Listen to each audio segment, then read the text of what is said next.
get my nails done? Okay, honey, do you like pedicure too? How did Vietnamese women dominate the nail industry in the West? It is the fastest growing Asian immigrant-dominated business in the US, and the state of California has over 10,000 nail salons.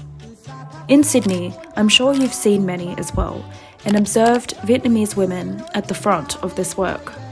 Through their entrepreneurship and family networks, the nail industry has undergone a complete transformation over the last 50 years, and it is the women who have been at the forefront of this change. The birth of these Vietnamese-run salons in the US has a direct correlation to the fall of Saigon in 1975, marking the end to the 20-year Vietnam War. South Vietnam, which was democratically backed by the US, lost to North Vietnamese communist forces. After the fall of Saigon, the US president of the time, Gerald Ford, evacuated 125,000 South Vietnamese people and resettled them in the US. Soon, many others followed suit and arrived as refugees seeking for a new life. What has now become a billion-dollar nail industry almost seems like it evolved from a stroke of luck and a string of coincidences, stacked alongside sheer hard work. It was 1972 in Northern California, where the first non-military refugee camp was set up, called Hope Village. It was here in 1975 where Tippi Hedren, a famous actress from Alfred Hitchcock's The Birds, crossed paths with a group of Vietnamese women who would unforeseeably start the first Asian-run nail shops in the US to then catalyze a whole industry. Hedren spent a lot of time with these women and helped them resettle, where she often received many compliments for her long, glossy nails. She informed her manicurist Dusty of these encounters and asked her to meet these women. Soon, every weekend was used to teach nail technology for free to 20 women at a local beauty school. After they graduated, Hedren helped these women receive jobs across Southern California. From there, the game was already changed. In the 1970s and earlier, going to the nail salon was considered a luxury and was largely unaffordable for American working women.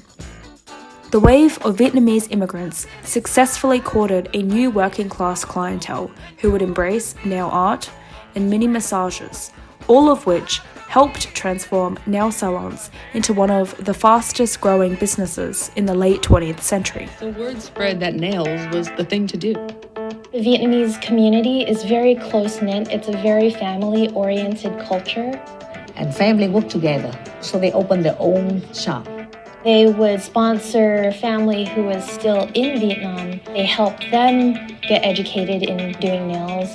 They get better, they have some money, they spring out to open another nail shop. Soon, the industry was multiplying at rapid rates. The job was appealing as it provided quick money for a relatively easier skill to acquire in a new country, with no requirements for high-level English. The industry was already in high demand and there was an easy gateway in. Their cost-effective measures allowed them to expand outside Vietnamese enclaves in the 90s and to spread out to other states and cities where there was limited competition. By the early 2000s, Vietnamese manicurists made up approximately 40% of the US nail industry. On the one hand, tells the capitalist success and the embodiment of the model minority story. The Vietnamese have achieved the so-called American dream, all whilst assimilating to the white American businesses around them.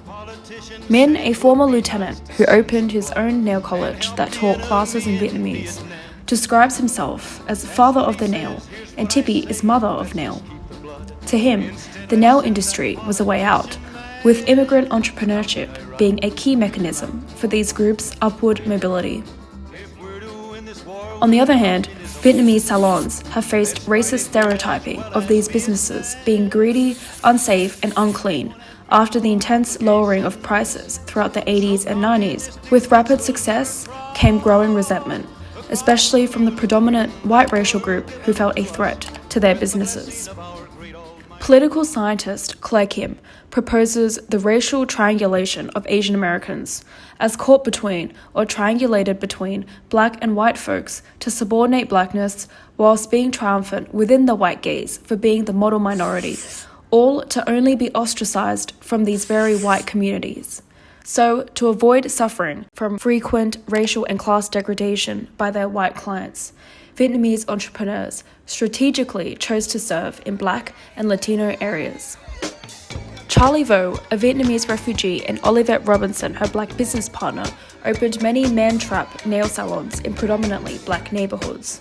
Vo describes the salon's success as indebted to the Black community's own standard of beauty and aesthetics that differ from mainstream white standards. It is only because the Vietnamese technicians learnt how to do Black women's nails that they had the amount of success. That is because Black women have unwaveringly used nail art as an expression and as a form of defiance against societal and beauty expectations, such as middle-class white society that sneered at their fake nails and considered them lower class. Milan Kang writes, French manicures and pastel colours signal white middle-class heteronormative beauty. Long sculpted airbrush nails, on the other hand, are markers of blackness, sexual deviancy and marginalised femininity. As nail art flourished and popularised in the 90s and 2000s, it is important to acknowledge how the Vietnamese found their footing in the nail salon industry and Black women brought an art to it.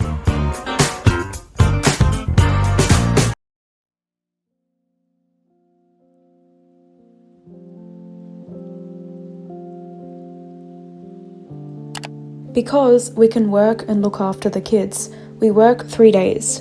Because with the Vietnamese, sometimes you can ask them to stay home or pick up and go back to work. They let you do that too. I don't know why the Vietnamese are very good with their hands, so with the nails, it's like easy. We don't need to be good at English, you know. Everyone knows each other. We all ran from the same thing. From school and seeing each other, and going out and listening to music. Families know each other. Friends of friends also go out and eat dinner together.